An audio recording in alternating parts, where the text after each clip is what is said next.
Morning, boys. What's going on? Well, you got the story, buddy. You've got all the stories. What do we make of the coaching staff as it's currently constituted? Be interesting to hear what the coordinators have to say today. Yeah, you're going to have all three coordinators chat a little bit later on today. I think it's like 11 o'clock. So, Declan Doyle to be able to kind of talk about his fast rise and how he views the role and challenges that are going to come with it. Dennis Allen on, maybe how his philosophy will mesh with some of the players that are currently on the roster. And then Richard Hightower, of course, could address how that unit improved during the second half of the season. I think the Bears consistently got better on special teams this past year. That's an interesting take. We'll get back to that in a moment. I want to know what you think about what they're looking for at the offensive line position, because you look at Dan Rochar, you look at Justin Fry from Ohio State, Joe Rudolph seems to be in the mix. When you go to the college game to find your solution for your offensive line coach, what are they looking for, Brad?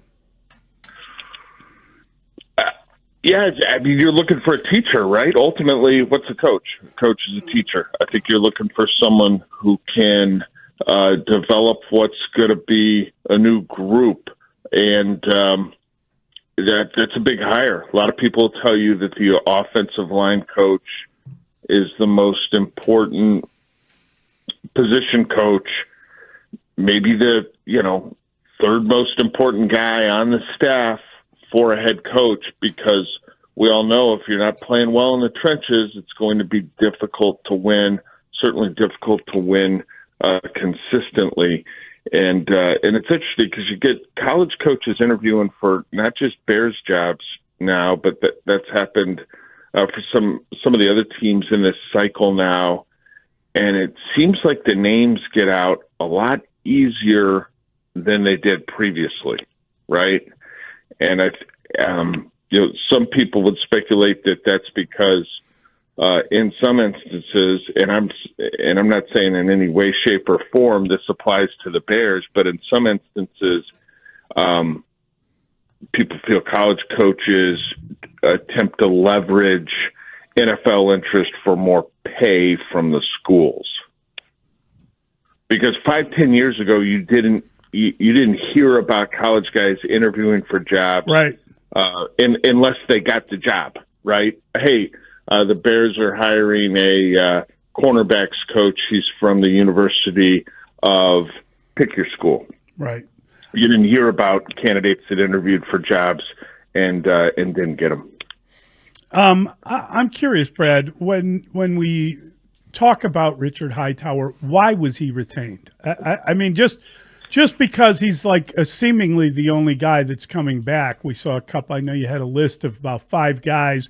2 of them got jobs with Flusy yesterday in Dallas.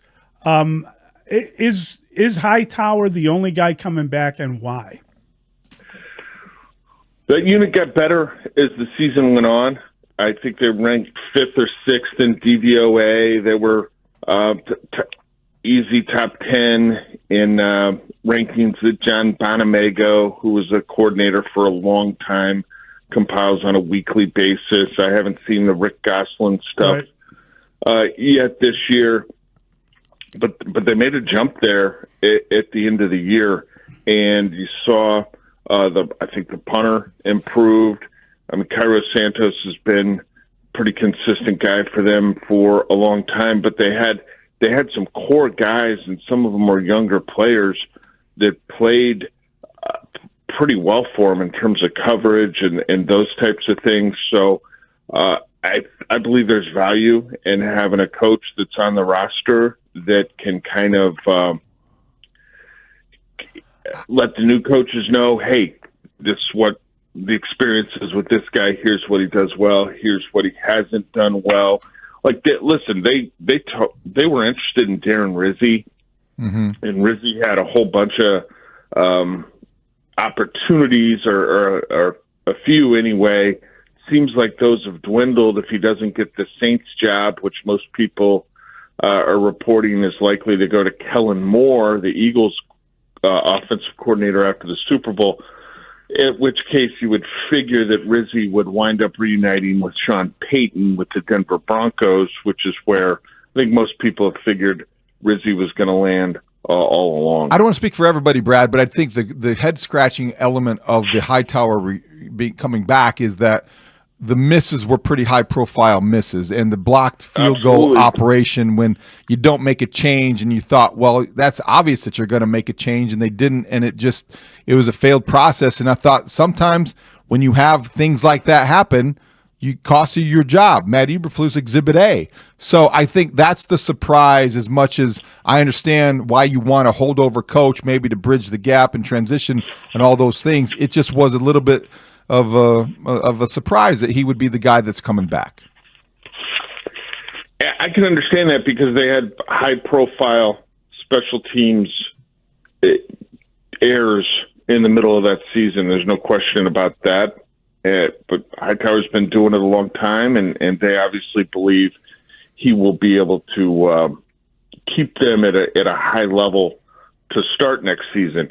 The only other guy I think right now that's got a shot at returning is probably Jim Dray, the tight ends coach.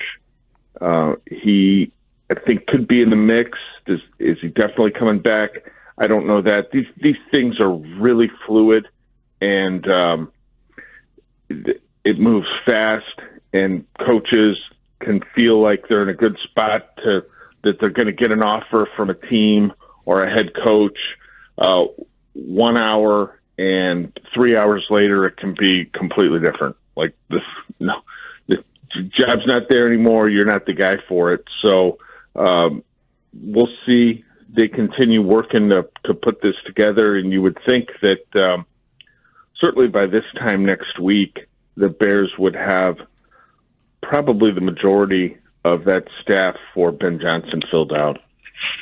Do we know what kind of defense Dennis Allen is going to run? In other words, I think we have an understanding of what his background is and where he came from, and he's got a lot of that Greg Williams kind of assault stuff going on. But so you're changing from a cover two. Does that change what you're looking for in terms of a three technique? Does it change what you're looking for at your linebacker position? I'm just curious how you feel. They're going to play a lot of man coverage, which is great for Jalen Johnson. He will be featured. What do you think those kind of what do you expect him to say today when asked those questions? Yeah, I don't think Dennis Allen's been a head coach twice. Yeah. So I would guess he's going to talk and not give you a whole lot of specifics. He's probably going to defer to the general manager and the head coach. But you raise a good question, and these are things maybe the Bears are still going to find out moving forward when you get sort of the profile that the coordinator has for each position. What does the defensive end look like in a perfect world? What kind of measurables is he looking for in his linebackers? Because yes. Obviously, I think one of the first thing you want in your linebackers is instincts, right? And everybody's going to want that. But are they a little bigger? Are they a little smaller? So, but I think he'll be buttoned up on that. I don't see him sharing the grand plan, but it's going to be interesting. They're going to stay in a 43, and a lot of the guys would have fit for a move to a 34, it's a little bit overblown because teams are in 40 fronts so much with sub packages and nickel that you're not looking at that big of a difference.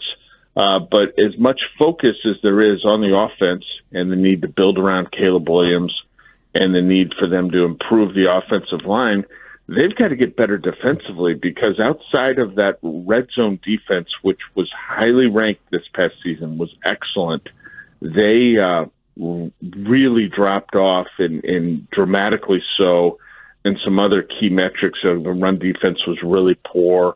Yards per pass attempt allowed was really poor. The pass rush in terms of sacks per pass attempt wasn't bad at all, believe it or not.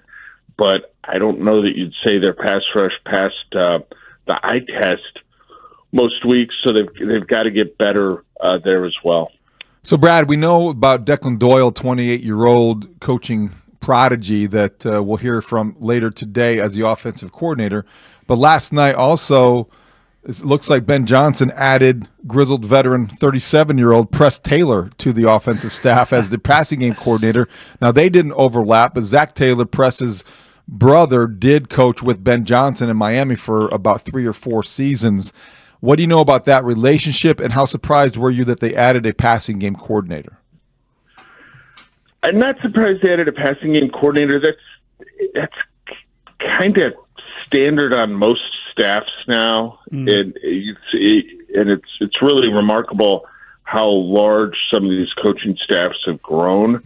But that's I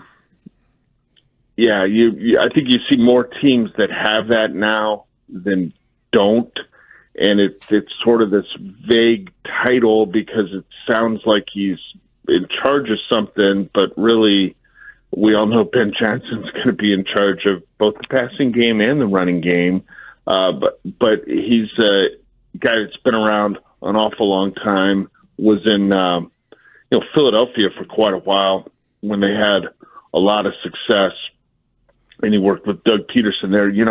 It wasn't too long ago you heard his name as a potential candidate as a head coach. Now, I don't think there's been any steam behind his name for that kind of job here in a little bit. But when he was rising in Philadelphia and went from a QC coach to a assistant quarterbacks coach to a quarterbacks coach, and the Eagles were really winning, that's something that you kind of heard, like, hey, this guy could be on the track to that. Whether or not he can get back onto that, I don't know. But he's another guy that, they're going to have a young staff that ought to be high energy, and we'll see ultimately kind of how it comes together. They have talked about this idea of sort of, going down to the studs on different things they're doing. We've asked you about the offensive line before. When you think about, and even if it's just guard to guard, as we've talked about, they got 5 guys headed to some form of free agency. Will they re-sign one of their own? Do you think there's anybody among that group? And, we know who they are, Tevin Jenkins and I guess Matt Pryor. Is there anybody? Shelton's a free Coleman agent, Shelton, he started every game, but he was on a 1-year deal too.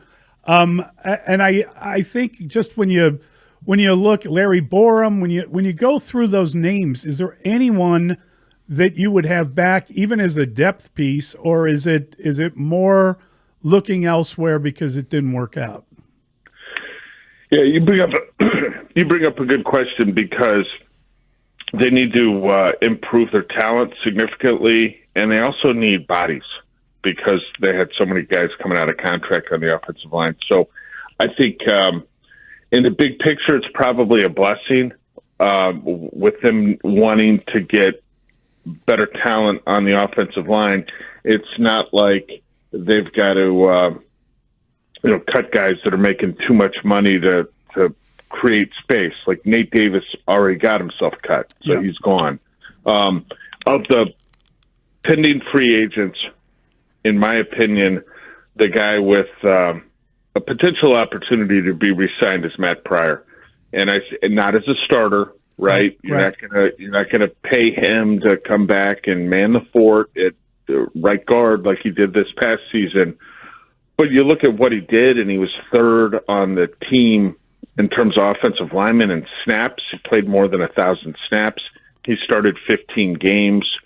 He could be kind of this super utility guy, in that you could put him out there at tackle or guard. So you're talking about a player that could, in a pinch, if needed, play 4 of the 5 spots for you on the offensive line. I think he expressed interest in putting down some roots. I would imagine you could get something reasonable done with him, but they don't have an offensive line coach yet, so they haven't even jumped into the process of taking a look at the players that were on the roster that they potentially could consider to bring back. But they need to get better, like 1 to 9 in terms of offensive linemen. And if Pryor's your 7 as opposed to being like your 3 this past year, you're probably in a better spot. But again, that's something that I think the new coaching staff is going to need to take some time to go through the tape, meet as a group, meet with the personnel staff, and sort of craft a plan from there. Same will be true for the skill position players, I think. And you just don't know what assumptions that we're making now, if they will agree with some of those assumptions. We think we know that Cole Kmet is a guy that is in the middle of your passing game and should be targeted more than he has been, and other things about maybe DeAndre Swift or one of the wide receivers. But we don't have to go too far back. We know Bears history. We know that Mike Martz came in here, and next thing you know, they're trading Greg Olsen and regretted it forever. And I just wonder if there's somebody like that, Brad, on this roster that we're assuming that is going to be a contributor to the 2025 team that they may look at very differently. Yeah, well, I'll tell you what, that was an all-time fun scoop to get, the Greg Olsen thing. That was they had not reported to training camp. It's like 11:15 at night. My phone rings. It's a guy with another team, and I'm like, "Hey, what's going on? Bears are trading Greg Olsen, huh?" And I said, "I've got no idea what you're talking about." It's like that's awesome. The agent sent out an email. He said they've got permission to shop him. I said, "Really?" He said, "Yeah, I'll forward it to you." So he sent me the email that Drew Rosenhaus had sent the other 31 teams that Greg Olsen was on the block. I don't think that's going to happen to Cole Kmet. The hunch I get is they probably feel like Ben Johnson and sort of philosophically what he wants to do and scheme-wise what he wants to do is going to really benefit a player that they've invested in, right? And listen, we've seen how the Lions use tight ends and involved them in both the pass and run game. So I don't think there should be any concern about how Cole Kmet will fit into this offense. You're wondering exactly kind of how and how much, but I see him being a part of it. Okay. Tidbit for you, Brad. I heard yesterday that that Ben Johnson has been bright his whole life. He got a 36 on the ACT when he was coming out of Howard. Well, I mean, he could get in the room with if he got in the room with the three of us, Ben Johnson would be the smartest guy in the room. Especially with the three of us. Okay. Not arguing that, Brad. I just caught a stray there. That's okay. Didn't expect that. I mean, we're all catching a stray in that one. Yeah, right? exactly. I guess so. It's okay. You can insult us as long as you're insulting yourself with us. Good stuff, Brad. Yeah, you're the best, buddy. Have fun down there. All right, guys. Have a great day.